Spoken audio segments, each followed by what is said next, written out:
Good morning. All right, we're going to cover emptiness in 3 easy steps.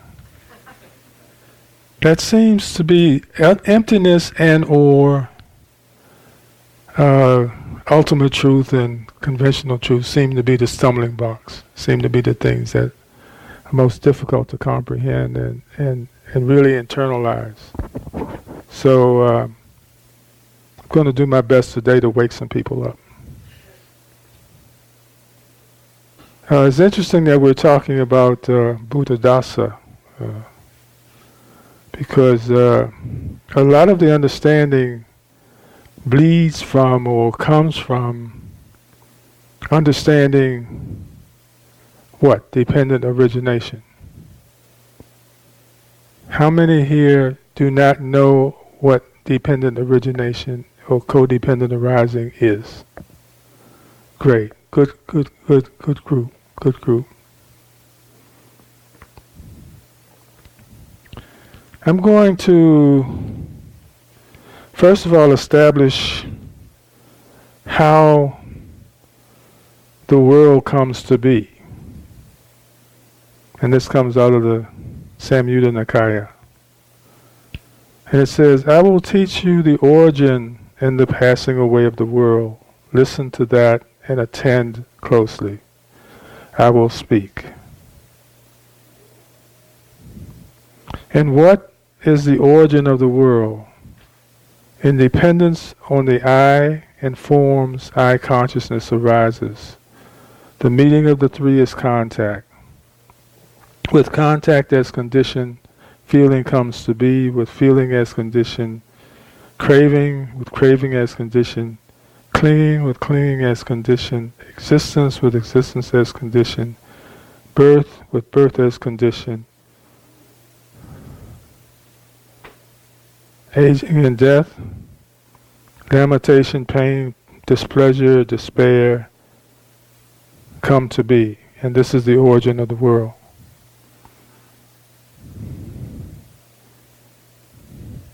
So what we're trying to do is to get a feel for, to get a reality of what emptiness is. And where is that on the scale of existence? Well, emptiness is off the scale of existence. That was a trick statement there. Emptiness is off the scale of existence. So how do we really begin to believe then that it truly does occur? How do we know that emptiness occurs? Going into the sequence of dependent origination or co-arising, and we think about the times when we've been an angry person, right? And all of us has at least had one occurrence in our lives where we became angry. Now, think about the person who existed, or the existence of, or the presence of whoever it was before they became angry. And ask yourself the question, what happened to them? So before you became angry, you were whistling and happy and copacetic. And then you saw something you didn't like, or you heard something you didn't like, or you felt something you didn't like. And you became angry. Well, you didn't become angry. An angry person was born. And the other person, that happy-go-lucky person, that skipping along person, disappeared. Where did they go? Do they come back? That's the question to ask yourself. Does the peaceful person come back? What do you think? Anybody have any ideas? Anybody have any thoughts?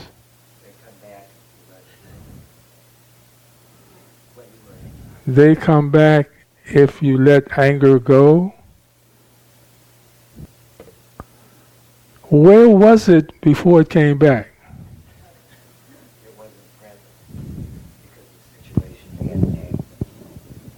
Okay, now say that again. I didn't quite hear that last part. It wasn't present because the situation had not occurred. Okay, so where was it? That's the question. Just waiting. Okay, so you see the dilemma, the existential dilemma. Where was it? I don't know. But I know it wasn't me because I was being angry. So I wasn't somewhere being happy and at the same time somewhere else being angry. Where was it? Yes. Well, I know Thich Nhat Hanh would say it was in the store consciousness, that the anger, the seed of anger was always present. And then it was when it was fed and watered, that's when it manifested itself. Okay, so that's a lot of a mouthful. That's a mouthful. But the point is, what we do know is that we have an awareness of existence. Whether it's anger or good feeling or happy-go-lucky or sadness or depression or whatever, we know we exist because we have an awareness of existence. And when that happy person, that skipping along person, who dissolves in or devolves into anger comes to be, they know they're there because they feel the tension, the gut-wrenching, the nausea, the uncomfortability, the desire to get rid of the person or who said the thing that made them angry. But they don't feel anything else, do they? They don't feel the happy person. They don't have an awareness of, well, I'm angry right now, but I know I'm happy inside. That doesn't happen. It doesn't happen. Now, when they let it go, there's a transition. When there's a lack of clinging, there's a transition into something different.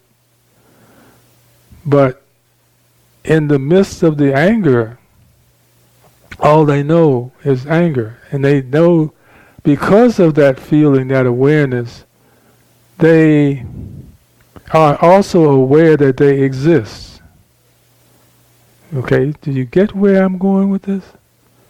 So when the existence of anger stops and that angry person goes away, there is no awareness, there is no physical dimension of any existence, any residue of existence of that angry person.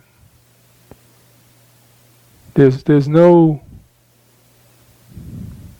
place, there's no closet where that person goes until it is ready to come out again when I need it, when something has raised my ire and I need that power of anger to put them in their place. There's no place that I can find that person.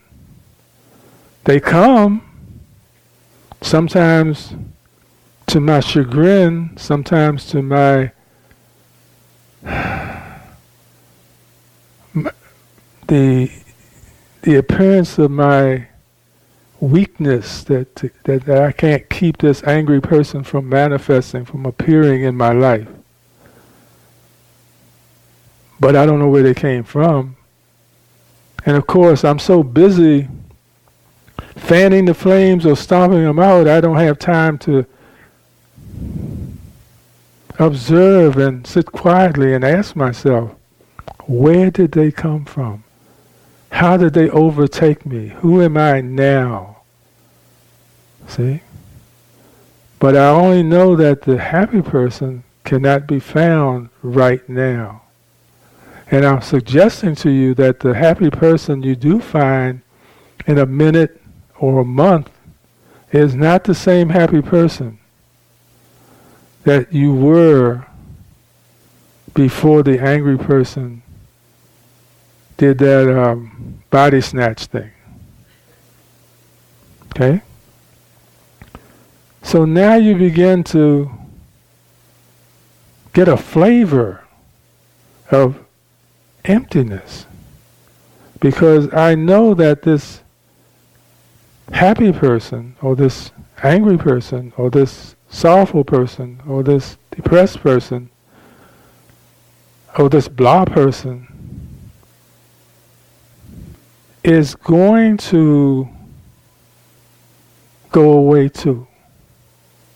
Just like the 5-year-old and the 10-year-old and the 20-year-old and the 25-year-old and the 30-year-old. They're not here anymore, and I don't know where they are. I wish I did, but I don't. But where did they go? Well, they didn't go anywhere because they never were anywhere.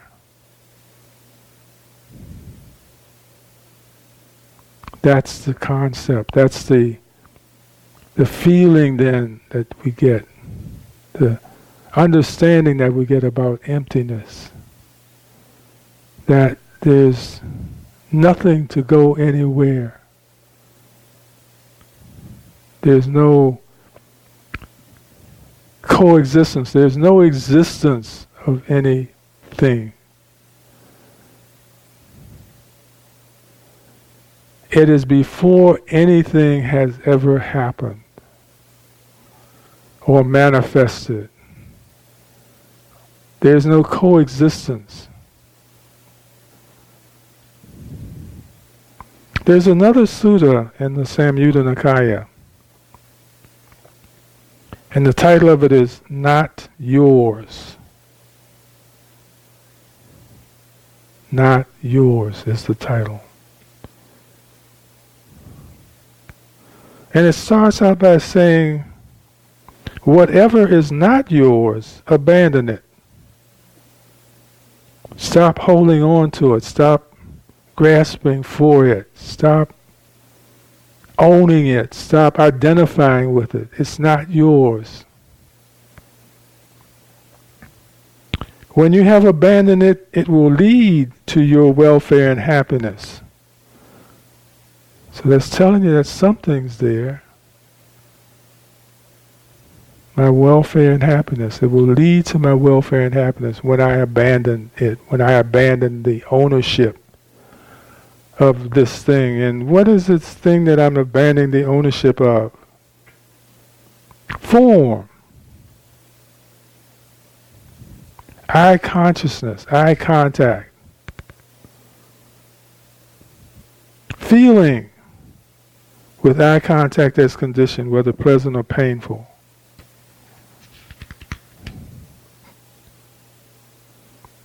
That too is not yours. When you have abandoned it, it will lead to your welfare and happiness. The ear, the mind, the nose, the tongue is not yours.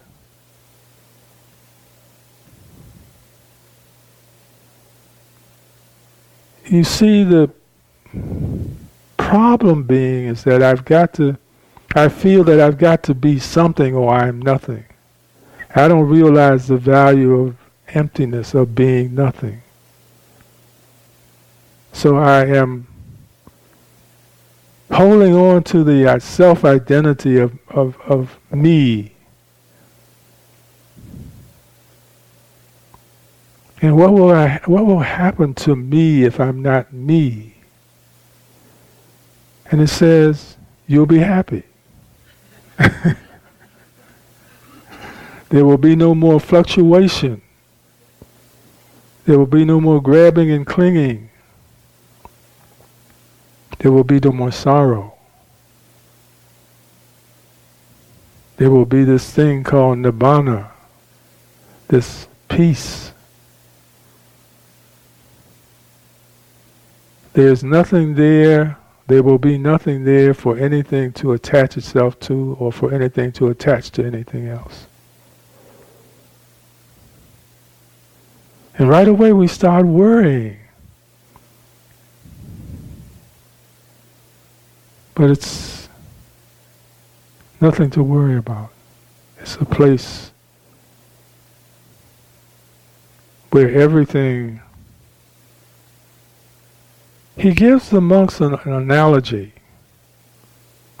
He says, Suppose people were to carry off the rocks and sticks, and grass and branches and foliage from this grove that we're setting in,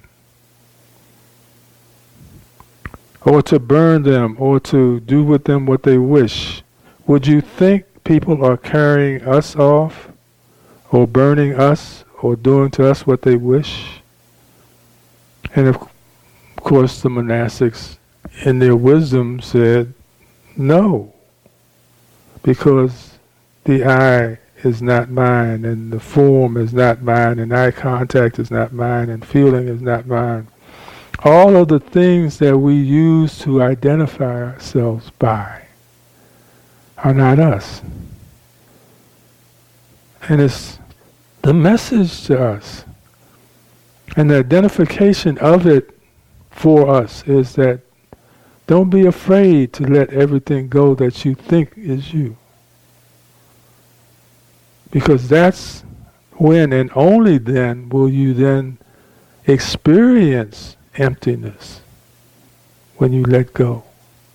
When you stop holding so fearfully and tightly to the identities and to the presence and to the awareness that haven't served you well at all up to this point. All it has done was take you on a ride up and down, happy, unhappy, okay, so-so, forever. And it causes us to go on these treks to find a toy, to find an item, to find a person, to find an experience that will make us okay always.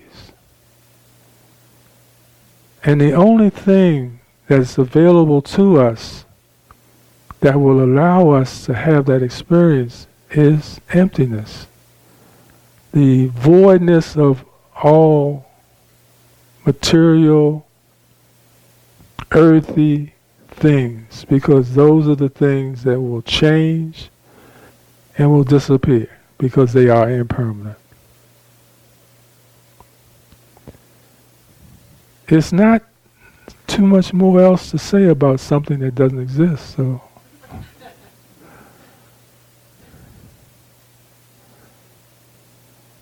close your eyes.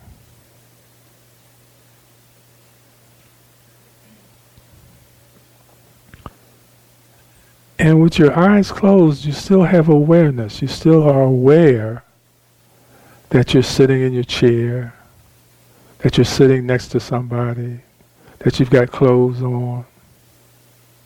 You're still aware. And you think that that awareness is you. But it's just feeling. You're feeling your clothes, you're feeling the air currents in the room. You might be feeling uncomfortable because you want to be someplace else. You feel your breath. So that's also an awareness of what you perceive as existence. But remember, the breath, contact, feeling is not yours. It's not you.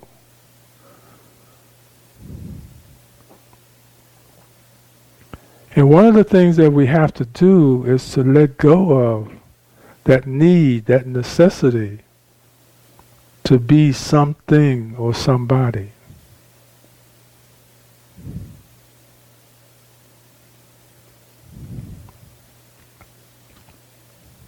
Remember, the Buddha was very clear. He said, I don't teach everlasting existence, and I don't teach annihilation. I teach the middle way. It's not that, but it's not that. It's not existence or awareness as you are aware of it, as you have known it up to this point. It's not that. But you don't disappear. You don't go into nothingness. Because it's not disappearance. It's not death. So you don't have to worry about that. All you have to do is to let go of all conceiving, to let go of wanting to be something, wanting to go to heaven, wanting to be enlightened. That's wanting to be something. You've got to let that go. Or you'll always be clinging to existence. And existence is impermanent.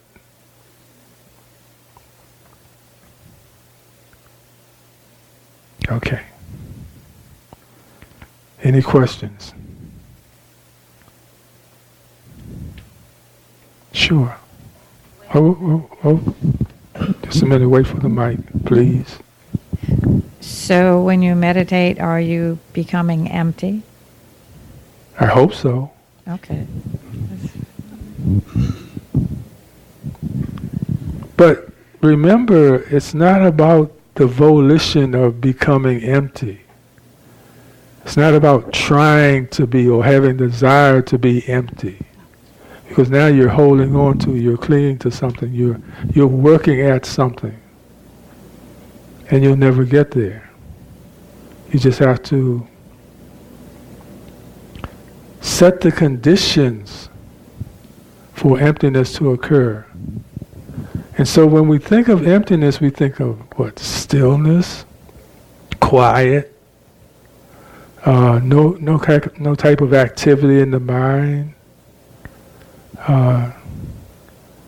no awareness of being anywhere and doing anything. And so those are the conditions that we then create. We can't create emptiness. Because emptiness comes before something else. And how can we create emptiness if we can't create manifestation, if we can't make something happen? You understand? Okay. So for us, it's just being there and allowing it to imbue us. And we know we have to be still, we have to be quiet, we can't have any agitations within us. That means we can't have any hate, we can't have any desire, we can't have any ill will against anybody or anything, because those are not conducive to stillness, to peace.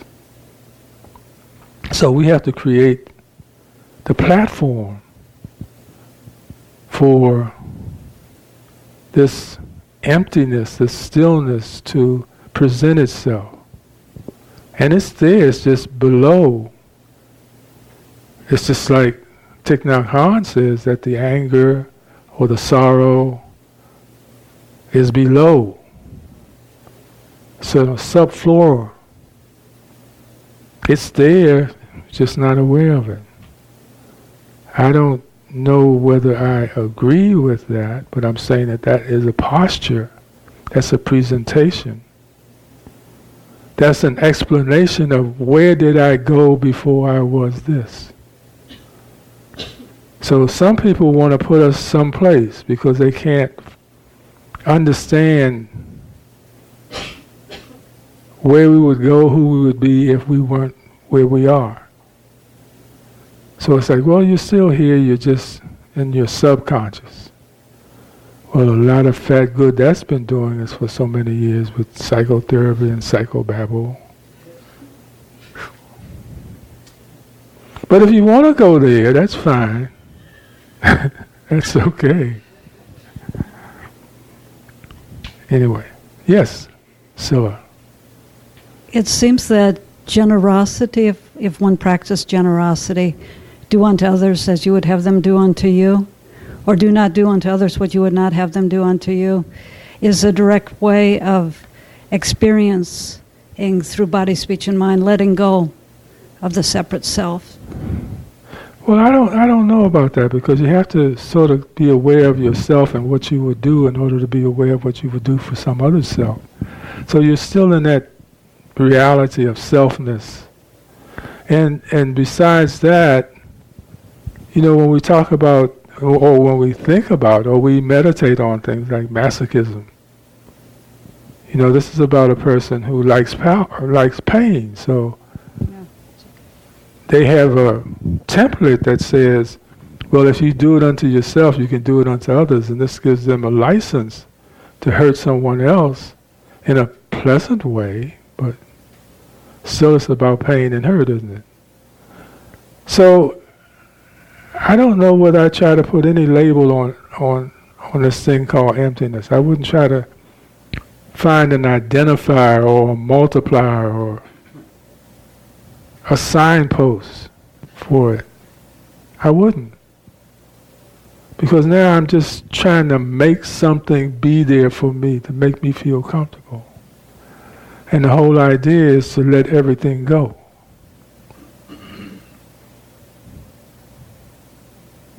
Because it's going to go anyway. Thank you, Scylla. Anyone else?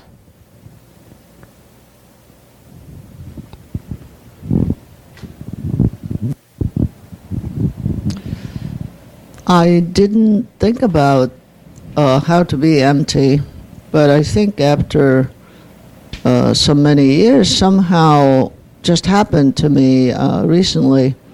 So when it happened, I realized I'm just watching.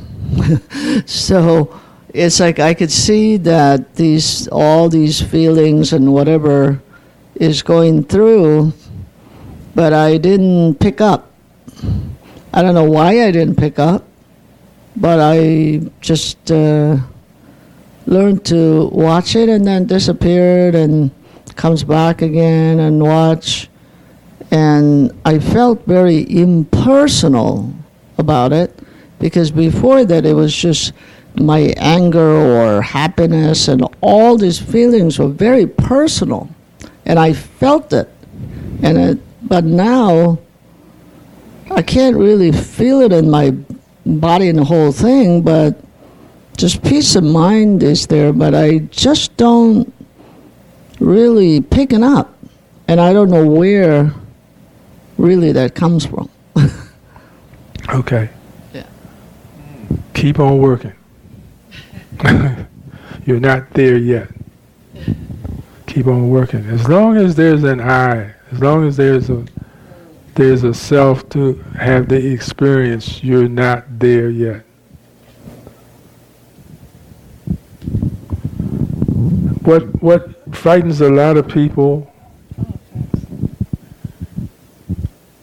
Give it to the other person. That's okay. All right, hold on a second. What frightens a lot of people is the fact that in deeper states of concentration, there is a perceived sense of loss of self, and it frightens them. That self that we have worked so diligent and difficult to maintain and to work on and to polish up and to be the best, and after all of this hard work, we got to let it go.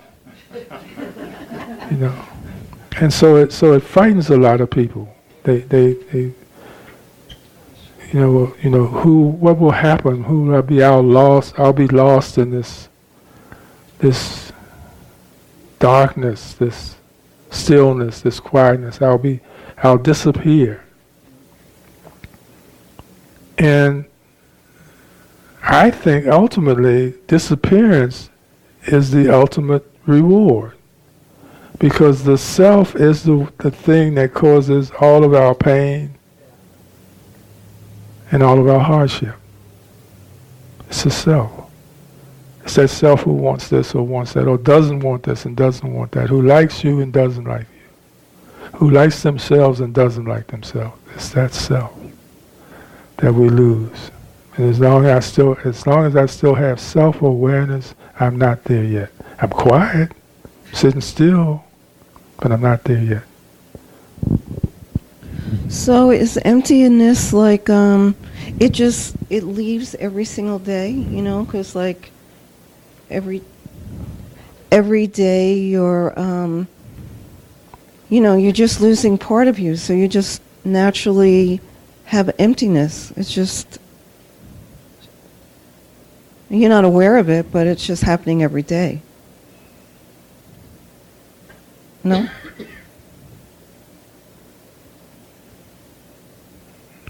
I'm not sure I'd agree with that. Why? Because I can.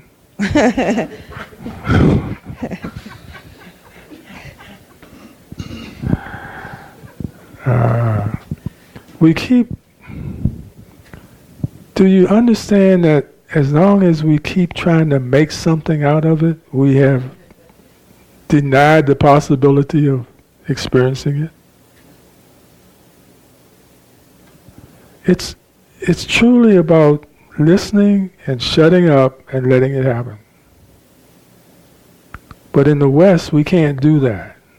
We've got to sculpt it into something. We've got to make it something so I understand that it's real. I understand that it's there. I got to make it a block or a cube or a triangle or an absence or a presence. I gotta make it something. I can't just shut up and let it be. Okay. When we all come in one day and just sit down and close our eyes, we will all feel it. We will all feel it because we will all be in the same place, which is nowhere and nothing. It won't be an individual experience. It won't be I'm having something, I'm having an occurrence, I'm having a good meditation. It won't be any of that. It will be none of that. It will be emptiness. It will be before manifestation. Before anything occurs, before I make it something.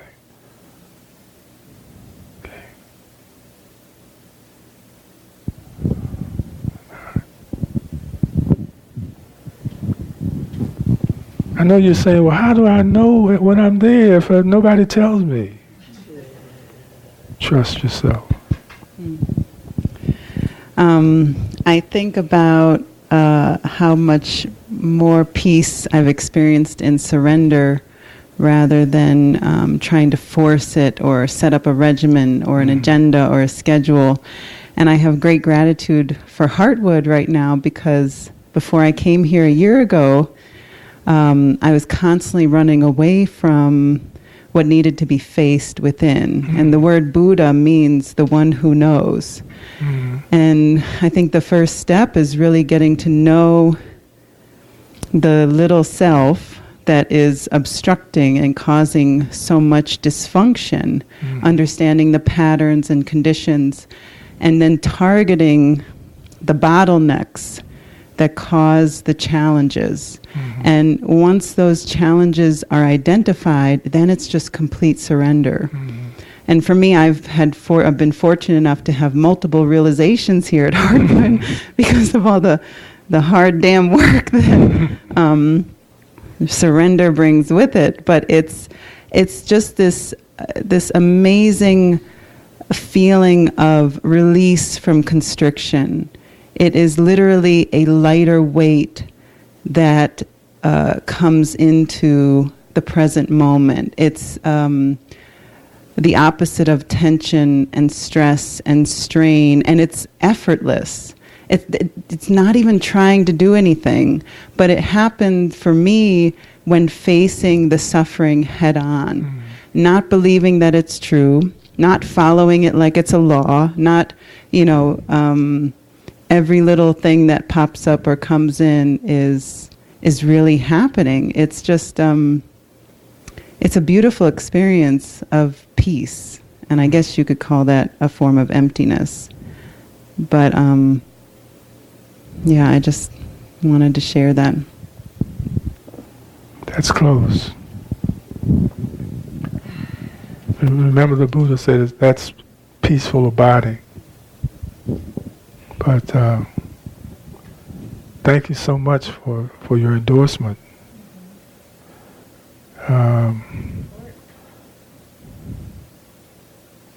You've worked very hard. You really have. You caused us to work very hard too, but.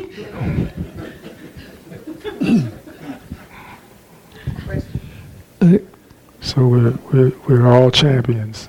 Hello?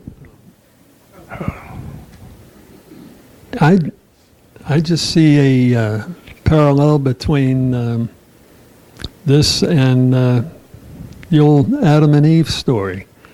You know, they had it all. They had it all. They didn't have to think about anything. They had it all. Then I don't know if the serpent told them about the tree of the knowledge of good and evil, but they stumbled upon it, and they thought this was necessary. They had to, do all this thinking about good and evil. Well, it's a metaphor. Yeah. Right. Remember in that story,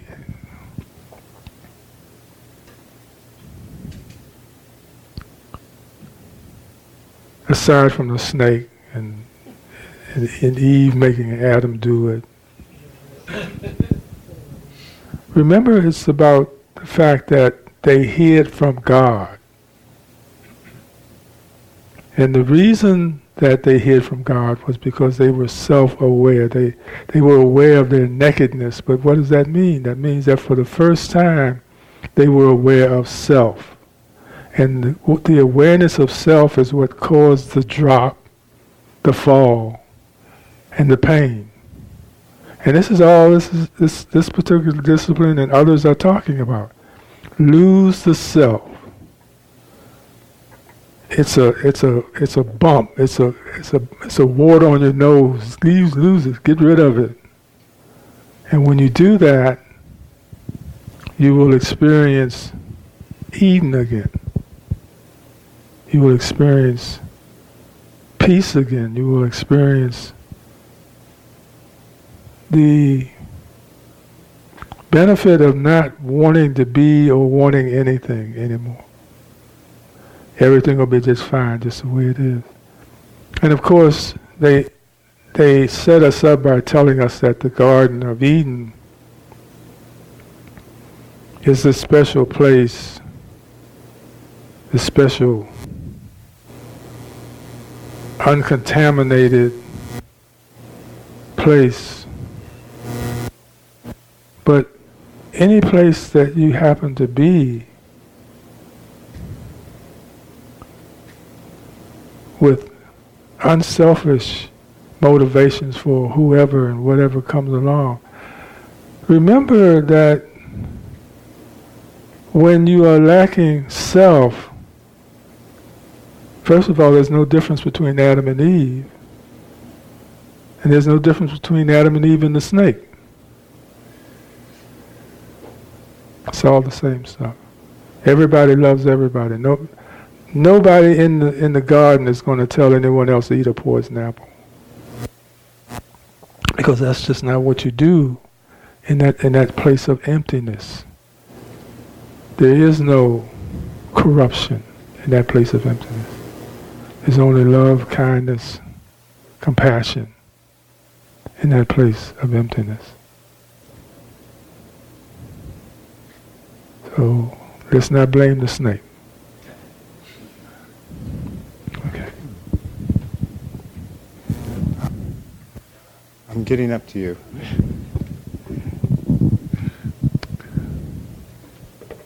I'm not sure I grasp a lot of this, but the mental image that is developing in my head is more of a committee, and the angry eye is part of the committee, along with all the good parts of my nature and the bad parts of my nature, all sitting at a big conference table. And every now and then a signal comes in from the senses, from wherever, and they fly into a panic, and the angry guy becomes the chairman of the committee and runs things for a while. Eventually, what I would call a witness self, like almost a scribe, or someone who's taken the minutes of the meeting has gradually acquired more power through meditation and is able to function a little bit as a chairman and say, you are out of order, go sit back down and be quiet.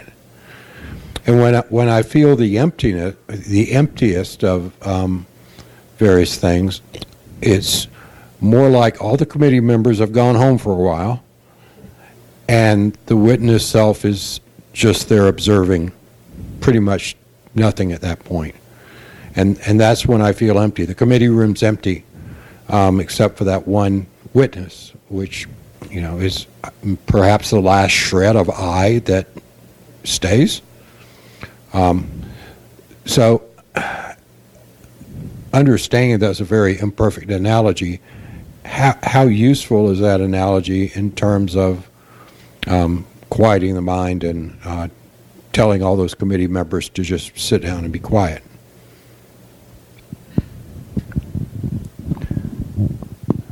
From my opinion, it's the long way home. But, or however, if it makes you better, if you perceive benefit from doing it that way, from having a committee, as opposed to firing all of them thugs and throwing them out, then do that. It's not about. And one of the reasons why Pannadipa and I are so keen on sharing the podium with everybody else in all other disciplines, because what may or may not work for me may or may not work for other people. So it's not a insistence that, well, you do it my way. That's your way is the wrong way. It's not any of the insistence like that. It's like, the flying pig says that we can all get this. Okay? And it's just finding the way that makes each of us more comfortable. And I have no preference. Buddhism worked for me. Buddhism made me a better Christian. So it works for me, but it may or may not work. And it didn't work for me for years. That's my point. But I kept trying because I didn't like who I was. So as long as you keep trying, as long as you don't give up, keep on working with it. Keep on getting quieter. Now, again, I would share with you though, you got to get rid of that baggage. And what I mean by that, I'm not saying that in a judging way. I'm just saying that you got a whole lot of people up there talking to you. And it's time for you to come out of the mail room, go back up on the penthouse floor, and take charge of your own mind. You're letting too many other people run the show. And that gets to be real busy, because every day somebody's got an issue. You might find that you'll be able to work it all by yourself, without the committee at all. Then you begin to understand some peace, more than you do now. But keep on working. Don't give up on yourself. All right? Okay. I think Worth is up here, would like to talk to us.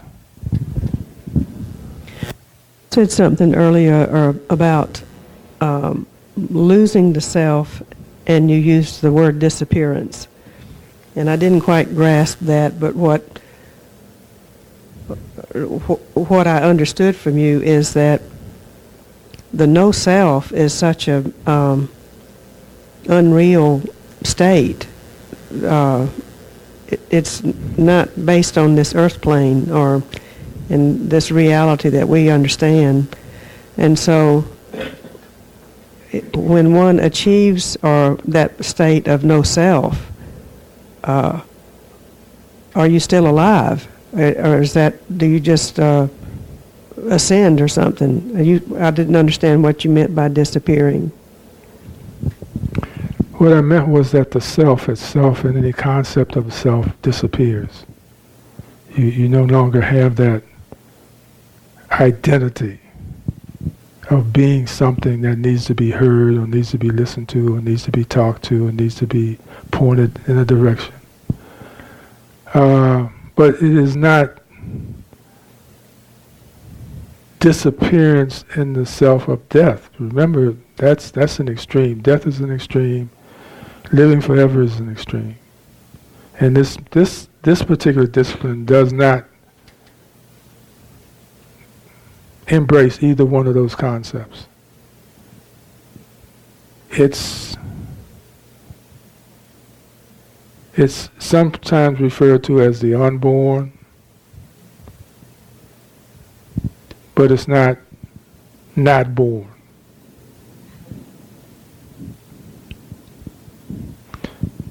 The best I can do is to say it's the premortal soup that everything is made of. It's remember, we're talking about having an experience and being in a place before conceptualization. Before I making, me making, my making. Self-making, non-self-making. Birth, death. It's before all of that. It's the place where the wizard had, it's the curtain, it's the secret,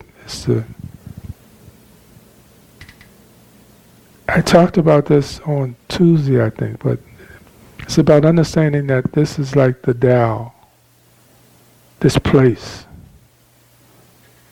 And if you can describe it, if you can call it something, if you can name it, that's not it. So what we're trying to do here in the dilemma is trying to call it, identify it, paint a picture about it, so that other people will know. And I'm just saying, you'll know when you know. Don't worry about it. Just practice. Just work your stuff. Just sit when you can. Be kind to everybody. Love everybody. Help everybody. And you will see it.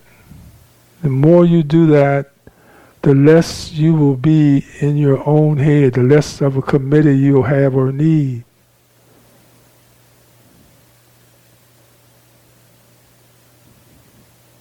And you will begin to start to see how wonderful it is to be of service, to not think about yourself, but always be in that framework and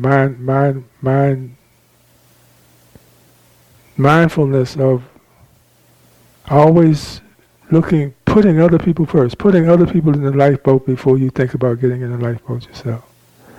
When you're in a space where you do that, then you know you're in a good space.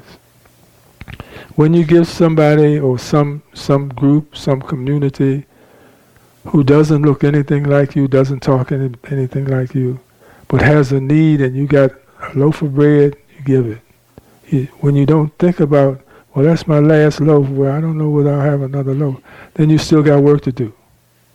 But if you just reach up and give, you want love here, here's take my heart, that's when you know that you're starting to walk this walk.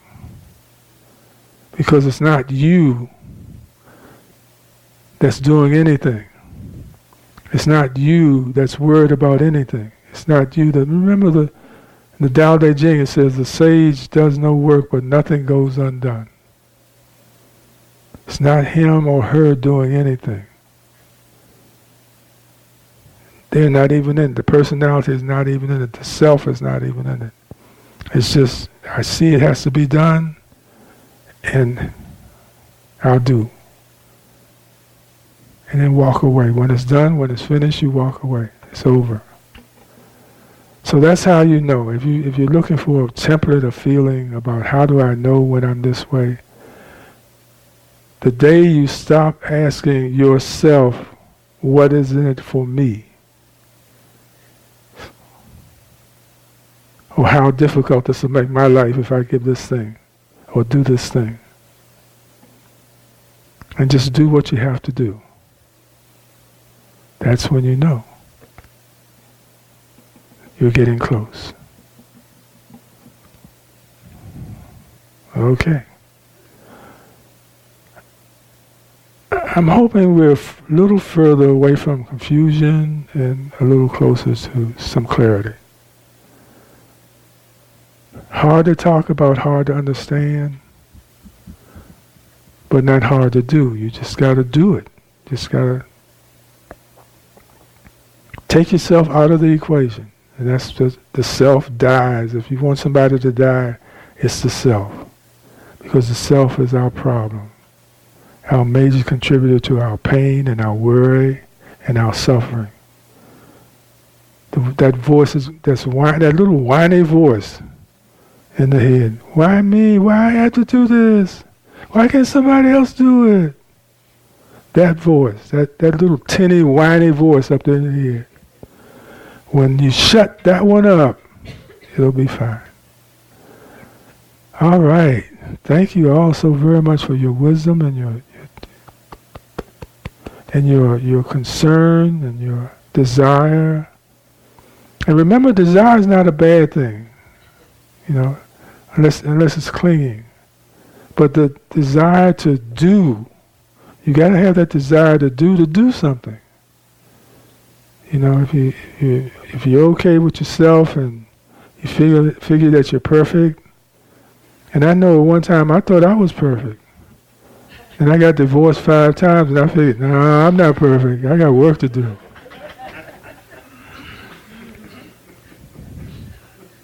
So somebody will let you know. Don't get mad. Thank them. And have a nice day. I understand that we're going to get some storm weather in sometime soon, so go out and enjoy the sunshine.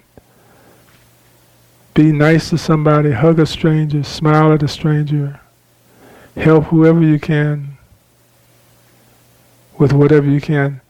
And now, what surprised me this week, yesterday, Trump surprised me. I didn't know that could happen, but he did. He really did.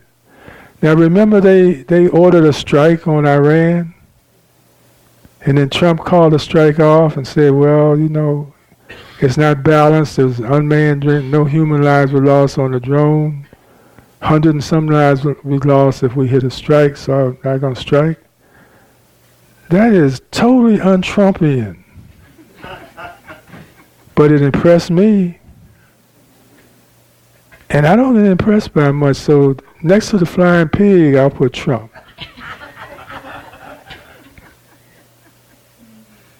Because they make me believe in my own capacity to do better. That was just a thing, totally un-Trump, but totally cool and totally kind and totally thoughtful. Totally un-Trump. But that's what we've got to do with all of ourselves, our beings. We've got to get out of the rut of being ourselves and get into thinking about other people and how does what I do or what I will do in the next moment, how does that impact on my neighbors and my friends and my community, in my country, in the world? How does that impact? That's when you start losing the self. When you start asking those questions about what am I doing that hurts everyone else, and be willing to ignore or cut out that behavior. Okay? All right. Thank you so very much for everything you do. May all beings be liberated from suffering. May we be well. May we be happy. May we be peaceful. Thank you so very much. Be safe. Thank you.